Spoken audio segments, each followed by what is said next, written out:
I was a foster kid, was removed from my home when I was about 3 months old. I was removed because of abuse and neglect. And I was in foster care probably for about 6 months. And then I was placed back with my biological family. And then I was removed shortly thereafter and adopted out shortly before my 3rd birthday. I got into foster care obviously because it had a very important meaning to me.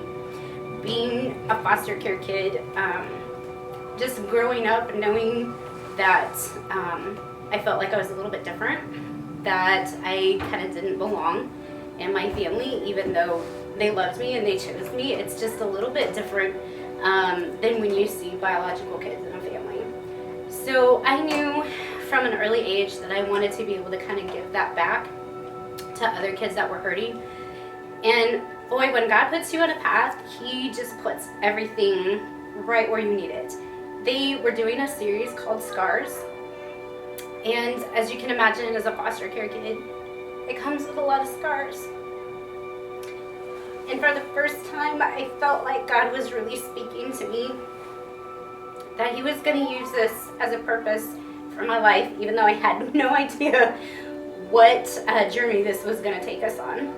When we found out these boys really had nowhere else to go, we really just had to look into our hearts and be like, what is God's plan for us here? What was meant to be? And there was a couple, we had gotten involved in Family Finding, which was a new program through Christian Heritage. And Family Finding basically was reaching out to any biological family members that would be interested in taking placement. And at one of these meetings, there was a couple that had shown up, not related to the boys. It was a family member that had brought them. And when we met this couple, we just felt just kind of ill in our stomachs. We just knew that this wasn't right. This is not what God had intended for these boys. And when we found out that this couple wanted to adopt them, we just suddenly felt like, he can't have them.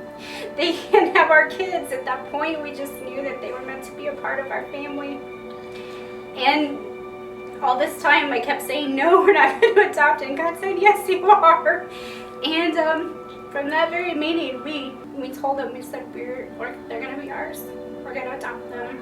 It's been an amazing journey. And through all of that, I kept thinking, we're going to heal these kids. We're going to help these kids. We're going to love up on these kids, and we're going to save them. And really, they saved me.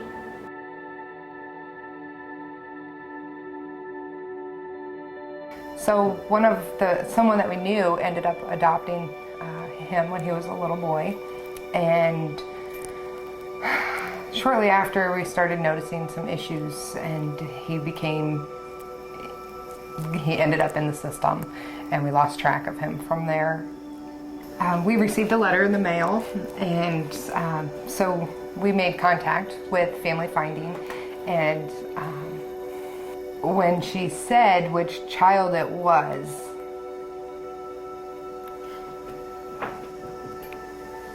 it was kind of emotional because they were a part of our lives when they were very young, and then were ripped out. It had been 11 years. So now he's transitioning out of he was needing help in his education and transferring now into public school and doing very well at the same time.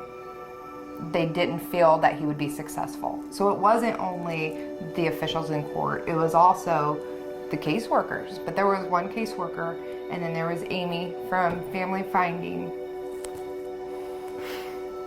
who went to bat for him.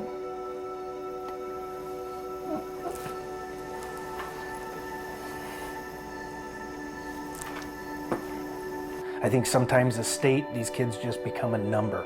It's a problem. It's not a child. You know, where you guys envision these kids as being kids and hopefully one day being a normal, productive citizen. We would just like to say thank you very much to Family Finding. You have changed our lives, and you've changed the life of a kid who would not have had the opportunity had it not been for Family Finding and the persistence of their staff pushing and pushing to get the results that we're so happy to have today. He said, for Christmas, the best thing that you could ever give me is to adopt me. I don't need any other presents. If you could just adopt me, that's all I need.